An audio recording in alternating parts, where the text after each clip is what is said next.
Hello, everybody. It's Julie from Jabbering with Julie. And today I have a guest, Zach Sheffron from Cleveland Sports Talk. Welcome, Zach. It's been a while since we chatted. Hey Julie, thank you so much for having me, and it's always a pleasure to be in your company, of course.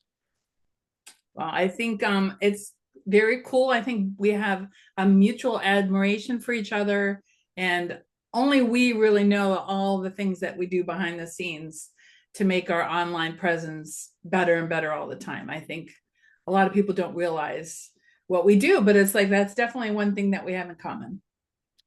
Yeah, I would say like my coverage has always been more than yours, and you're like just now trying to expand and be better than me. So I, I commend you for that, and I think it's great. And you, of course, do a amazing job with everything you do. And of course, I'm teasing you, but you are expanding, and that is really cool. And I'm excited to see how that gets going. Well, I don't even know how I can even get anywhere close to your numbers. I mean, you've definitely got the head start on me. What platform do you have the most viewers on? So the biggest platform, like following wise, would be Twitter, X, whatever you want to call it.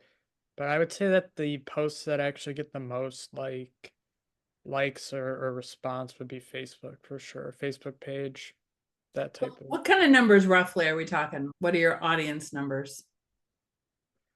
Well, it truthfully depends on which sport we're talking, which team, and it also depends on how the team is doing. So, and I think you can relate to this in the sense where you think about it's not necessarily entirely the work you do, but it's what you're working on.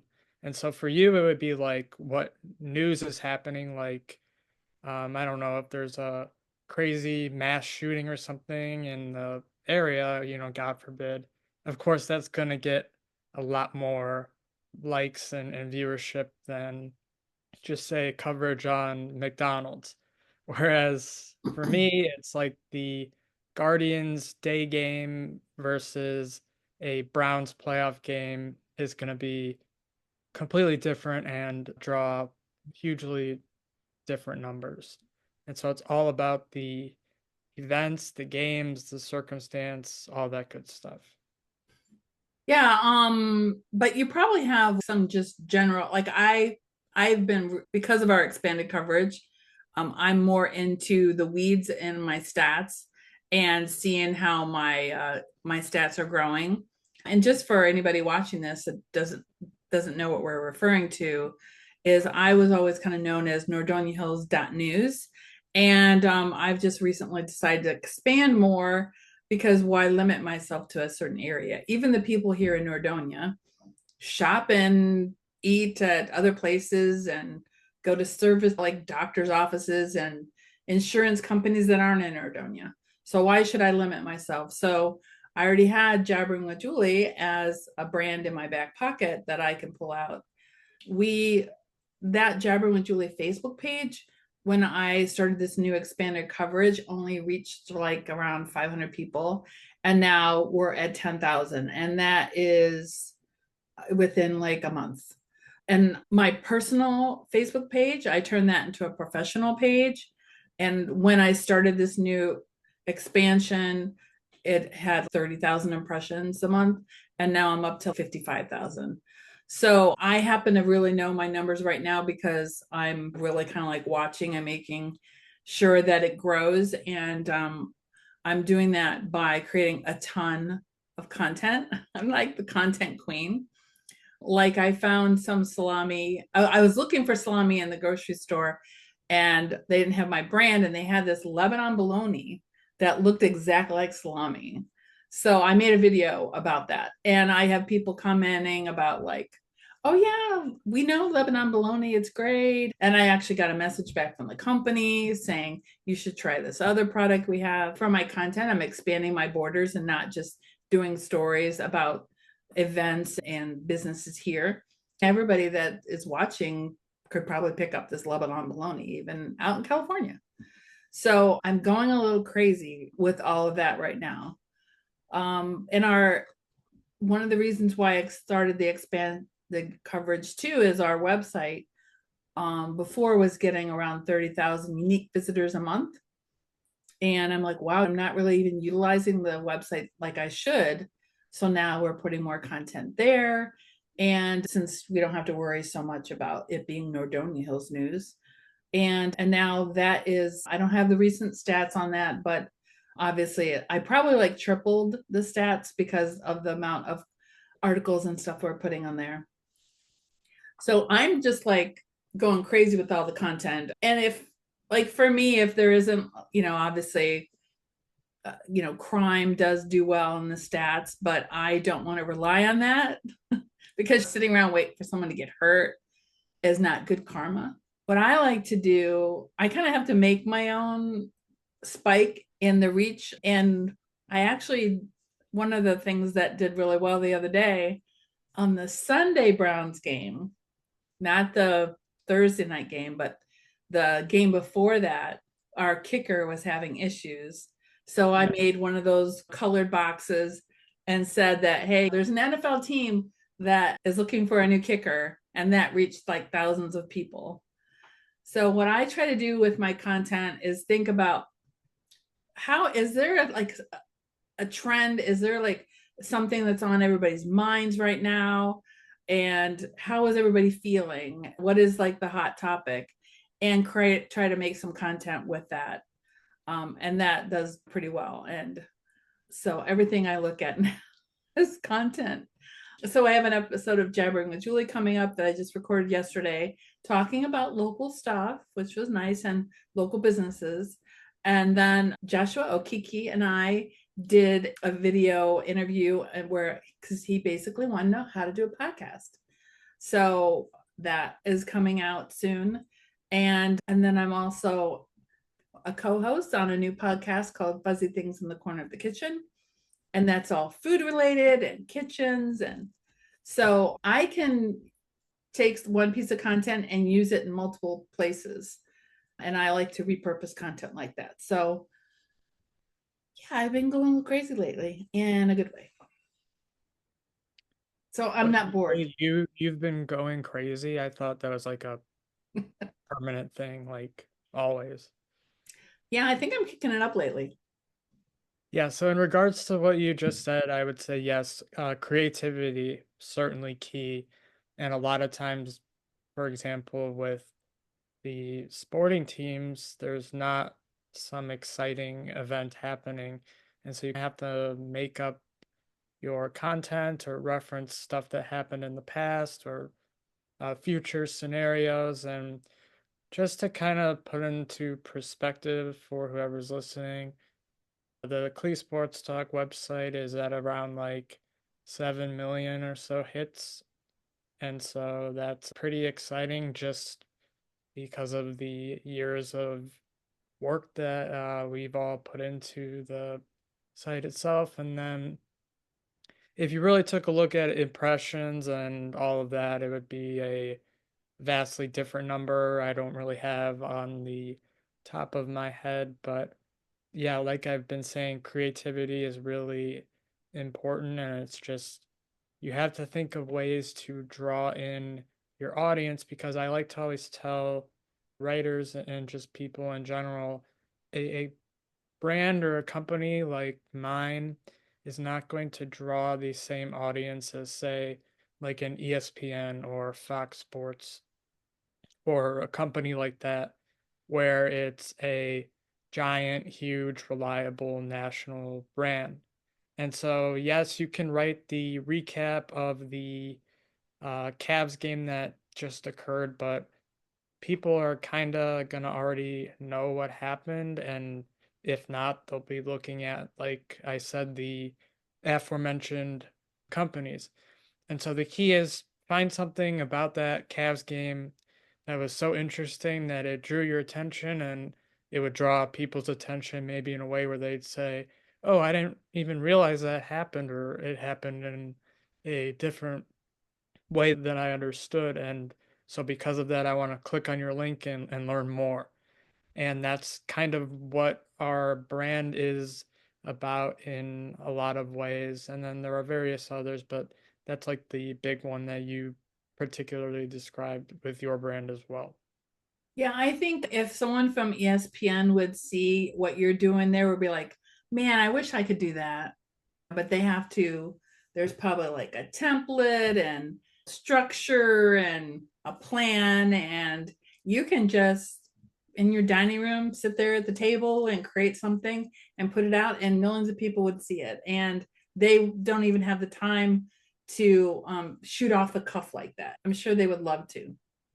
It's so interesting just how society in general is now compared to um, decades ago, where you would, to get the news, you would turn on your either tiny little TV in your kitchen or read the local newspaper. But here in this day and age, you could really find the news anywhere on the internet or on your phone, on your laptop, or just in so many different places. So that's kind of the aspect that you have to think about when you are creating a brand or a type of personality like you as well.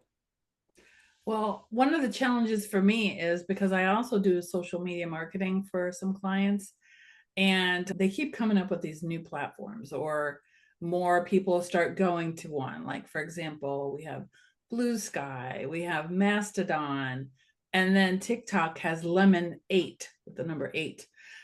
And it's a struggle to keep up. I mean, nobody on this planet can say they're a social media guru, because at the moment they're saying that, something just changed on one of the platforms somewhere. Speaking of podcasts, I feel like podcasts are definitely still very popular.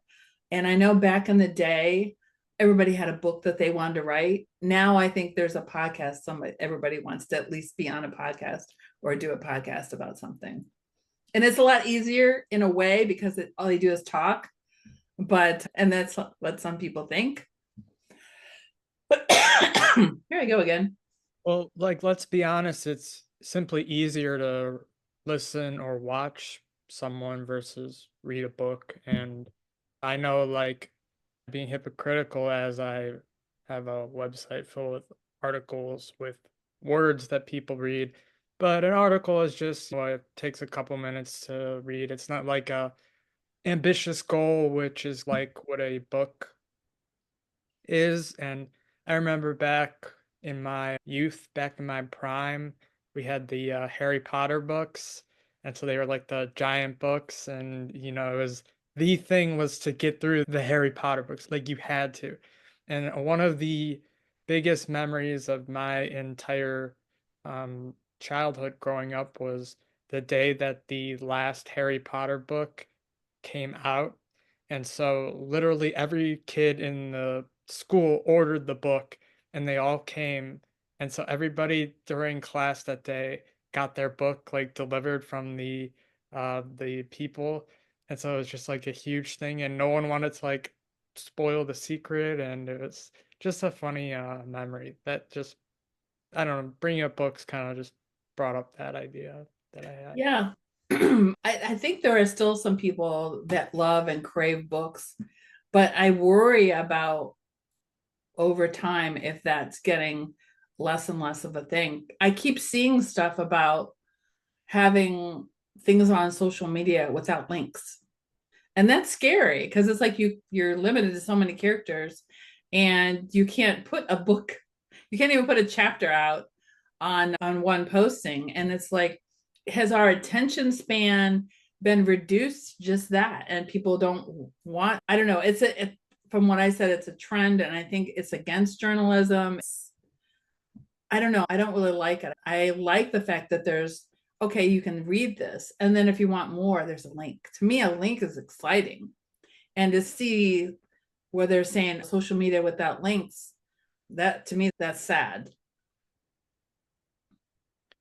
Yeah, I definitely see it trending in that direction as things start to change and to just become different in the ways we really kind of described. It's just a lot different and it continues to change, like you just said, with the not having a link, whereas before you would always have a link to the article and to the website, and now it's like read what is happening on the social media feed, and that's like what people do. And so it just continues to become different, I would say. Yeah, and I think what caused all of this is the platforms not wanting you to leave the platform. And Facebook was the first one that I know of that started, um, won't show your post to as many people if you have a link, because they don't want you to leaving to go somewhere else. And I just, that's kind of like a trend that's got picked up on other ones. And like Instagram is all pictures. If you want to put a link, you have to say, oh, well, check my link in bio. Or you can do a story and put a link on a story. But it's like, you see what I mean? It's like you're trying to put out one piece of content and you have to create it in so many different ways. But it's without having the link, there's like part of the story you're missing, like a huge part of it. So I don't Yeah, know. I don't know what's going to happen with that. Like I said, it's a trend I don't like. And in a way, I think people do it. There's certain people that do reading, and but they're being forced into this new format. there are certain people that, yes, still like to read, and then others, of course, like we described, that have no desire at all.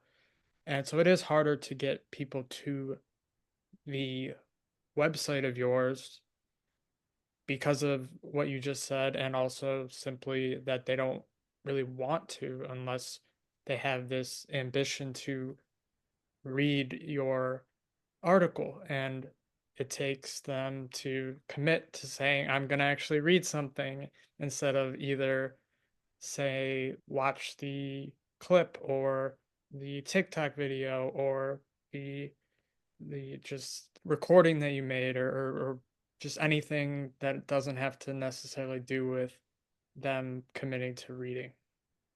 Now, one thing that was always great about links, speaking as a content creator that's been creating content since 1999, like, wow, that sounds really old. But, anyways, I was always a student of SEO, and which is search engine optimization. So when you're creating content, you try to make it findable. So if people are searching, they will find it.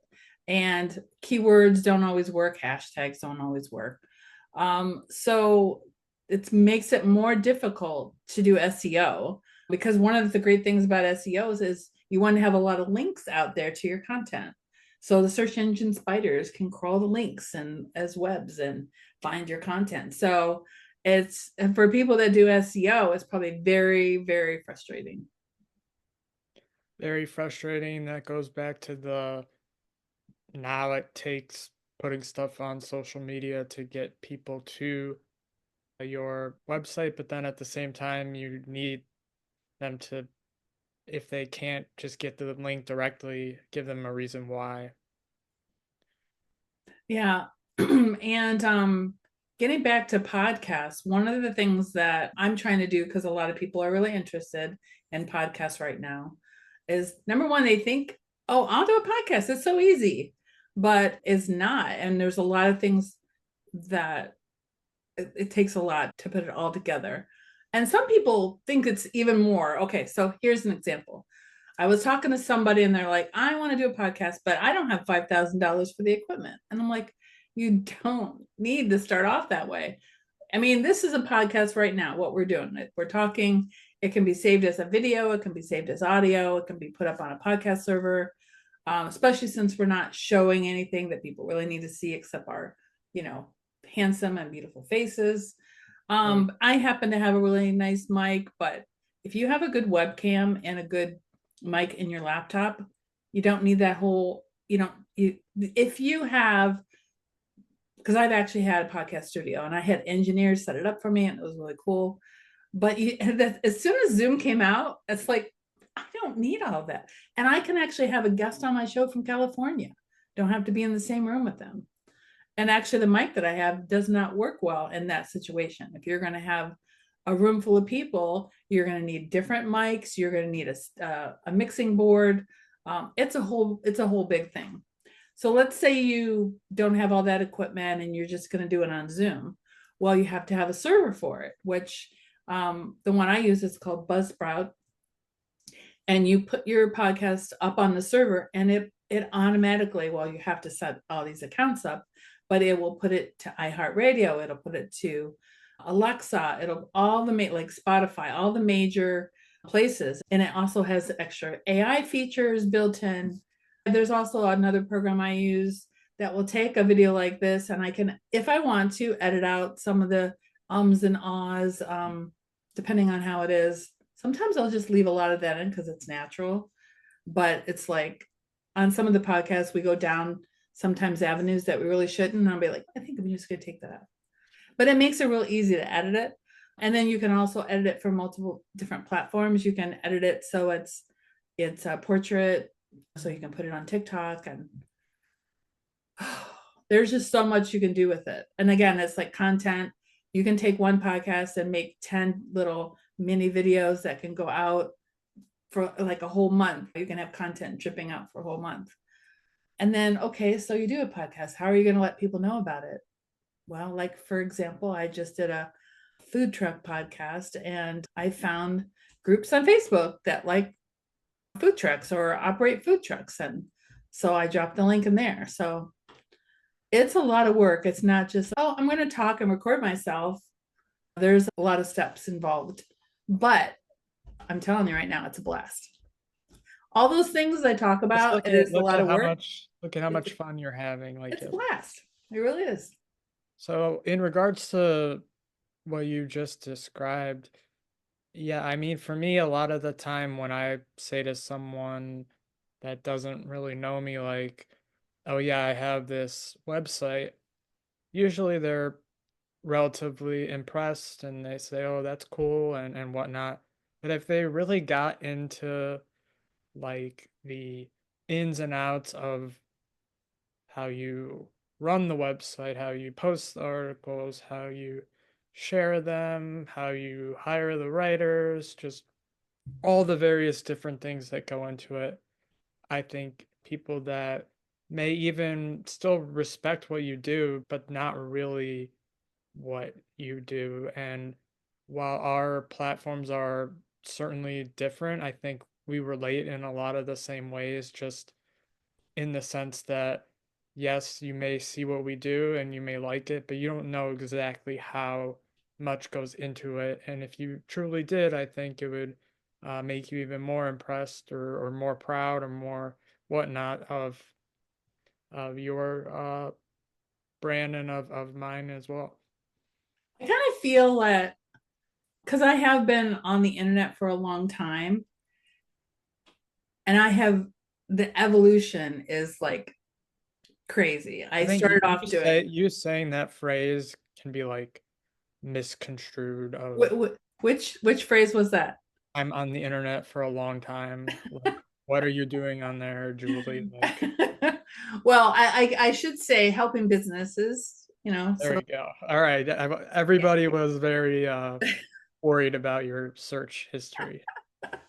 they should be very worried. I started off doing websites back in the day, 1999, and then that evolved into, and I actually did them with HTML and a program called Dreamweaver. And you basically could build each page by hand and link them together, which was a blast. But then this thing came up where we had to make the pages responsive, and that people are going to be looking at small screens, big screens, large screens. I mean, back in the day, everybody's computer was the same size. So that evolution, and then social media, I was very excited about that because you create websites and it's really hard. All you had back in the day was link building. And now we have social media where we can drive traffic to a website with social media. And then I had an internet radio station for 2 years. That was fun. And that evolved into doing the news in town. And now I'm expanding my board. It's kind of like the same thing, but like going out further, helping people with podcasts. And I feel like so much of the stuff I'm doing now, I'm remembering what some guy told me 10 years ago. I'm remembering, a situation with somebody from last year or whatever. I feel that everybody I've met and everything I've learned, this is like the good and bad because you learn from mistakes, you learn from horrible situations, has gotten me to where I am. And it's like I'm in a state of evolution. It's very exciting. And I know not everybody has that kind of life, but I don't know. It's for me, it's exciting. Other people will be like, they just want to know what they're doing every day. And they just, that's just how their life is. And that's fine. And they're probably making a lot more money than I am. But it's just, that's just how I am. And I didn't even know I was like this. It just kind of happened.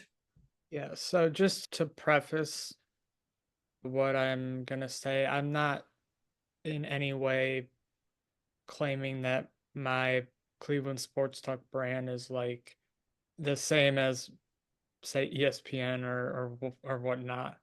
But back when I started it, it really was like just this kind of laughing stock joke that the kids at school with my little Facebook page would kind of tease me about. I mean, everybody knew I was this giant Cleveland sports fan. That wasn't a secret or anything, but it really takes a lot of dedication. And from the very beginning is where your dedication has to be the most because that's where it is most difficult. And as it gets bigger and better, certainly it gets more challenging in different ways. Like I'm sure for you with the expansion of your brand, it's going to be just harder because there's more stories and more things going on. And then for me, it was more just the responsibility that came with more followers and more people watching and just having to actually make sure that I was being proper and just accurate. And that was the whole thing as I got more and more. Yeah, there's a responsibility. What really bothers me, things pop up on my phone from news feeds from wherever, and it's a sport related thing and it's totally inaccurate. You know, Stefanski being fired or whatever. And then it's clickbait. You click on it, there have been discussions. That's not what your title said. Your title is misleading. And that really bothers me because I don't know until I click on it if it's fake or not. That's another big thing with the internet and social media is just what is real, what is fake, what is accurate. And a lot of platforms or websites do a good job of making sure that if something is fake, it'll be pointed out by whatever they have running it or checking it to make sure. But then there are some things that, and you brought up the Kevin Stefanski reference with the Browns, and there could be a number of stories about the Browns firing this coach or this player getting traded. And now it's up to the user themselves to make sure that something is accurate. And then as a person running a website or writing for a website, to make sure what you are writing is accurate as well if you take it from the news that you receive on the internet. What really makes me upset is they don't care because the people that are doing those articles are saying, what are people searching on right now? I'm going to make an article about that and put it on my website because I have ads on my website and I want people to view that. They don't care about the story. So that's the difference between their website and your website.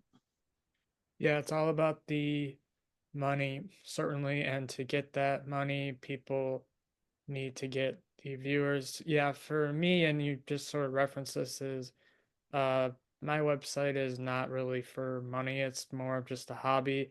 And all the writers are just volunteers, which is great. And it makes that aspect a lot easier than, say, a company that is having to pay everyone and is for profit. So, yeah, but that's why they do those articles just to get the clicks, and it's because of the fact that people will click on a story that they don't know is true or false just because it's there. So I must say that I just recently added webs ads to my website, a lot of them. I'm doing that because I have to feed my family and I have to, and obviously because of the economy, ad sales are down. So instead of putting up a There's nothing paywall, wrong with that, though. I yeah, mean, no, I'm just saying. So we talk about, oh, they're just doing that for the ads.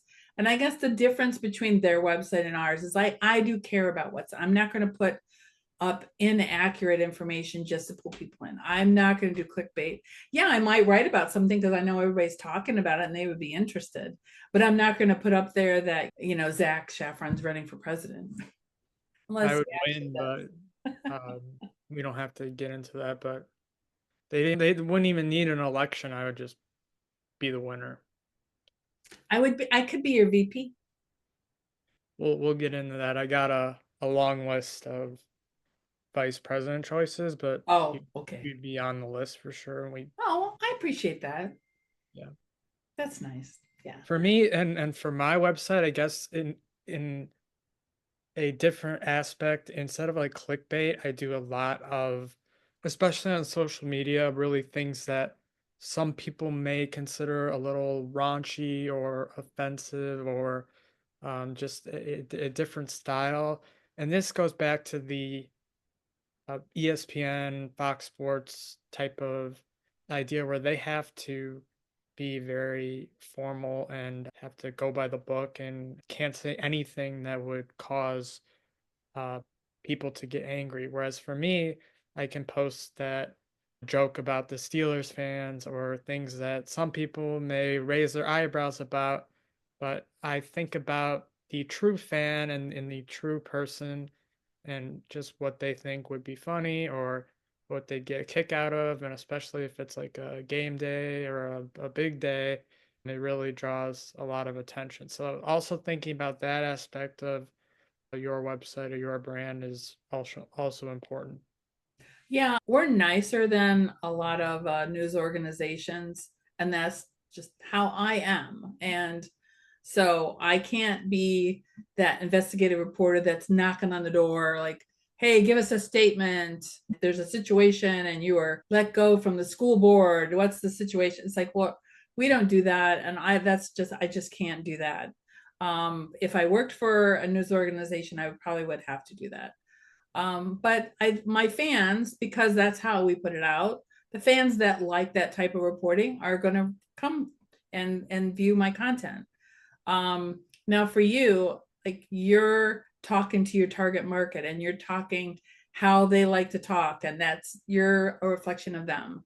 So when you say something, about the Steelers, and everybody's yeah, that's how they're feeling. So you're kind of like a mirror of your fans, and that's how it should be. Right. And say it's different than a brand. You have your Fox News compared to CNN, and everybody knows Fox is conservative and CNN is liberal. And so their hosts and their people, of course, are going to talk a certain way about certain people, and that's pretty obvious, and everybody kind of knows who's what or what to expect from those respective networks. But just compared to, say, a Cleveland sports website, the uh, topics are going to be on the Cleveland teams, and it may be uh, some positive and some negative, but that's just how it is. And so it's a little different than, say, a news channel like a Fox or a CNN. And it's also very different compared to, say, your brand, which is really kind of up to you and how you want it to be, and people would have to make their judgments based off of how they see it from watching you. Well, I like to say that I'm like Switzerland. I, don't take sides. And some people have been like really surprised about that. I've had a police department tell me they'll send me a press release and we just put up the press release. when another news organization would rewrite that press release and put it up and get it wrong and have inaccurate information. And that would make them so upset. But we don't really have an ego. It's like we're not trying to win some writing awards or whatever. We just want to get the information out as quickly as possible. And there's absolutely no reason to rewrite it. They will rewrite everything. They probably take our stuff and rewrite what we have out there. We just take the information and we put it out. Now, sometimes, and so people say that we're biased, and it's like, that's just fake news because it's like, if I don't like something, I still have to talk about it. I take my personality out of it, and I think I've been very good about that. But then on the other side, some people will be like, because they know me, they're like, well, why did you put that article out about my family? Well, because it happened. Mhm. I'm sorry, I have to report on things that happen. I may know you, I may not know you. We may have been friends for 20 years, but if something happens, I still have to put it out. So it's really difficult at times, and they come after me, but that's just how it is. I'm sorry that happened to you, but now we're not going to throw it up 3 million places. We'll just kind of put it up and walk away. But I can't change what happens. Yeah, with the political season, of course, just happening, I felt like, and I kind of referenced this, if you post a, uh, I don't know, a political ad or your personal opinion or your even your brand's opinion, is someone really gonna take that and say, oh, so and so likes this candidate, so because of that, I'm going to vote for whomever? I really don't think that unless you're like a huge corporation, which I referenced the various networks and whatnot, I don't really think dipping into politics or really becoming super biased in anything is going to do very good. I think it will just cause you more harm in the long run. Yeah, I'm so glad you brought that up because You're still the, not VP, sorry. I'm sorry, what? You're still not VP. Well, there's still time. I mean, we got 4 years, Yeah. so I can work on that. But like I Um, said, you're on the list. So I mean, I know it's a long list, but I can, maybe over time, I can write bad articles about some of those people and you can knock them off your list. You were talking about the political season. We only ran political ads for a couple weeks. When I first got started, and by the way, Nordonia Hills News is 10 years old. I started 10 years ago, October of 15. And I still can't believe that. But when I started it, people expected me to endorse certain political people, and I refused to. And they were like kind of upset with me because the other news organization that was here in town at the time would do that, and they would endorse whoever paid them more money. And I also think that they also took the money from the candidate that they felt that their personal opinions about. From what I understand from different writers that have written for organizations all over the country, a lot of news organizations get started because the person that starts it is aligned to the right or the left, and they want to do the news about their side of things. And I came from a totally different perspective. I'm a marketing person that really, I just wanted to support local businesses. That's really why I wanted to start this. And we can always get into it another day on what sparked me to do it, but it wasn't because I have this agenda that I want to put out there. And I think that sets me apart from other news organizations. And I don't think people even care about what my views are and who I'm for. And if some news organization came out and said that they endorse blah blah blah, it's like you said, that doesn't mean anything to me. So I'm glad to see that's kind of like going by the wayside. And people think I'm crazy, but I don't think there'll be political parties in the future that's a very interesting. because young Yeah. people like yourself, just from what I've heard, don't really care. They just want to vote for the candidate that they like, and it's like not exactly Of course, party I think lines. the biggest thing obviously is just your view, then the Second biggest would be your family, how they feel, like your parents or your siblings or whatnot. And then after that, maybe the channel you watch the news on, like I was saying. And so, yeah, to bring politics into your brand, I think, again, just does more harm. And no one cares about your personal views or your brand's views or the endorsement you make. So that's really, I think we're on the same page with that. Yeah, we better step away from getting into politics anymore. But I do think about how the news is involved in politics is a huge topic. But I'm, you know me, I don't really like talking about politics, but it is interesting about the whole news endorsement side of things and how that I really do think that is all changing. I think you're right. Now, is there anything else that you want to talk about today? We Well, have covered a lot of ground. oh yeah, definitely. So I just wanted you to give kind of a final rundown about what your fans can expect with the upcoming expansion and just kind of what you want to see with this upcoming year almost upon us. Well, that's a good question. You're a good reporter. I guess my takeaways is I want my number one goal is still to support local businesses. And I'm not limiting that to Nordonia. So I want to talk to businesses in the surrounding area and see how I can help them, like, and get the word out about what they're doing because people do drive around. We don't have these walls where we can't leave our community. And the other thing I want to do is people that are podcasting, I want to share their podcast, maybe some of their episodes on my website. Yes, of course, it'll help me with my ads and all of that. But I also think that's part of a problem that people have. They create a podcast and they don't know how to get the word out. So using my website and my social, I mean, we can't even talk about all the different social media platforms I use. It's insane because of my what I do for my social media clients. So I have a huge network. And so if somebody's doing a podcast or if they want to do blog articles, really any kind of medium, because obviously videos, if they want to get the word out about what they're talking about, and whether it be a hobby, a business, I want to be a launching pad for other people's ideas. I guess at the end of the day, I just like helping people. That's my brand. So, What a kind statement for you to make.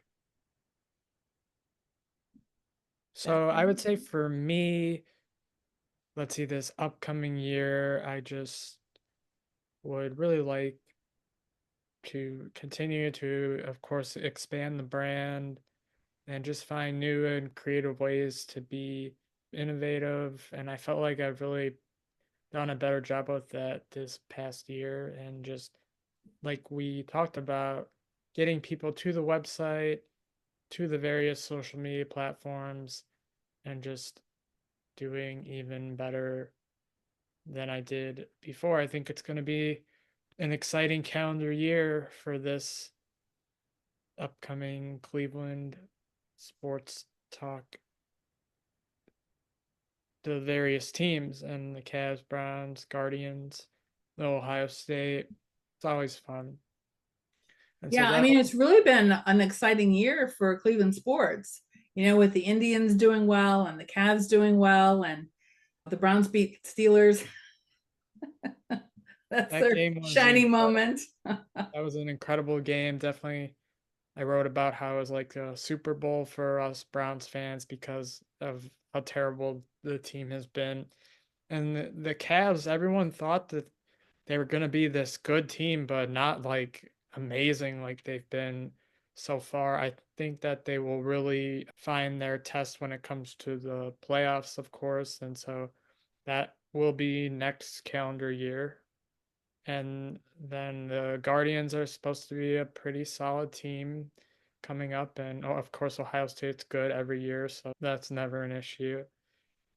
So, yeah, this calendar year is supposed to be a fun one for all the Cleveland teams. So I'm excited. Yeah, I guess one thing that I'm probably going to be doing more of in 2025 is putting information out there to help businesses with their social media. This is one thing I don't really talk about, but my company name is actually called Spider Cat Marketing. And all these other things I create are just brands, but everything runs off of SpiderCat. And I do have social media for SpiderCat where businesses could follow and I try to help people keep up on all the latest trends. And I really do enjoy that.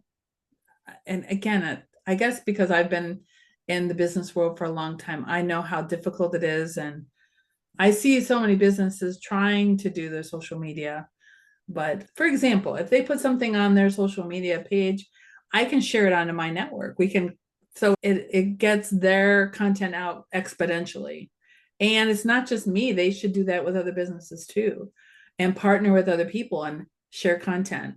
And that makes both of them stronger. So that's just like one idea of how businesses could work together. And there's so much, and it's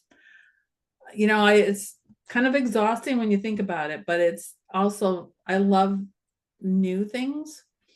I love, I'm not one of those people that I just go out and start doing something different, a new thing, because I don't want Groundhog Day. I don't want Groundhog Day. I want every day to be different. Now, for you, is there a certain time of year where there isn't really any big Cleveland sports happening? The slowest time of the year would have to be the summertime for sure. Once the Cavs playoffs are finished, and then it all depends on if the Guardians are playoff bound or if you know that they're going to be a completely terrible team. Because the only exciting thing with, say, the Browns is when the team is really bad, you still have the NFL draft to look forward to. And that's always a thing. Like, who are they going to take with the top pick of the upcoming draft? So that's exciting even when the team is bad. So yeah, I would say probably the summertime, but again, if the baseball team is doing well, it's still exciting. Well, I would say with the Browns, even when a season like now, where most of the games are not doing well, people still have a lot of comments about that. They're always talking about the quarterback or the coach or the assistant coach. So for you, even if they don't have a good season, it's still going to be good. And some people say, I'm not going to watch them, but they still are. They still, or they may not watch the game, but they're still going to read articles and see how they're doing. Because I see that all the time. People that say, oh, they're horrible this year, I'm not going to watch. And yet I see them commenting on my post about the game. People Yeah. will dedicate their time to watching the Browns even when they are completely terrible. Whereas with, say, the Guardians or the Cavs, if you have a really bad team, you're not going to get as much attention as you would a really bad Browns team. Okay, so here's my thing about baseball. I don't have a thing against it per se. They play way too many games, and I know we can't fix it now, but I think that would be it would be better for the players. The only reason why they have so many games is because they have to make all the money for all the ads and everything. But I still think there's too many. And if they didn't have, I mean, look at football. They still make a ton of money with football. Maybe I'm even saying just like 2 games a week. It's still much less than what they're doing now. And they could still get a lot of ads because more people will watch it because there's not so many. It's like there's just so like daily. So that's my advice for the NBA. They can make a change. That would be great. I could actually get behind it then. I think with baseball, people just like to have the game on in the background of your little party you're having or at the local bar. And it's nice because with baseball, you don't really have to pay attention for the entire game compared to football or basketball. And I don't disagree with your suggestion for less games because it's kind of it's difficult in the sense where it's nice to know you have the game that you can watch if you have time whenever. But then if you really want to follow, yes, it's more fun when it's less than every single night, which is kind of crazy. I see your point, and maybe I want baseball to be more like football, where you've got to watch every down. You can't even like you have to wait till the commercial goes on to go get a snack or something because one play you could have missed like a huge thing. In baseball, there's a lot of pausing and winding up and kicking the dirt off the shoes and that whole thing. So I guess the two sports are very different. For sure. And I see your side of it, definitely. All right. So, one sentence to sum up 2025 for Zach. 2025, Zach would like to continue his expansion of his brand while at the same time building on personal goals and things that I want to make better in my own personal life.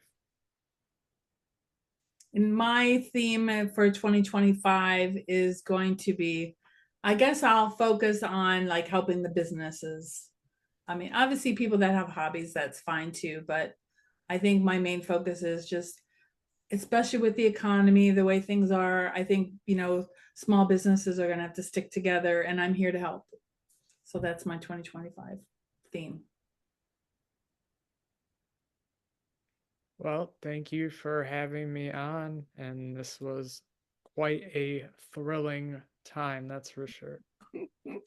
Thank you for taking the time, Zach, and it's always a pleasure. You as well. Thank you. Bye, everybody.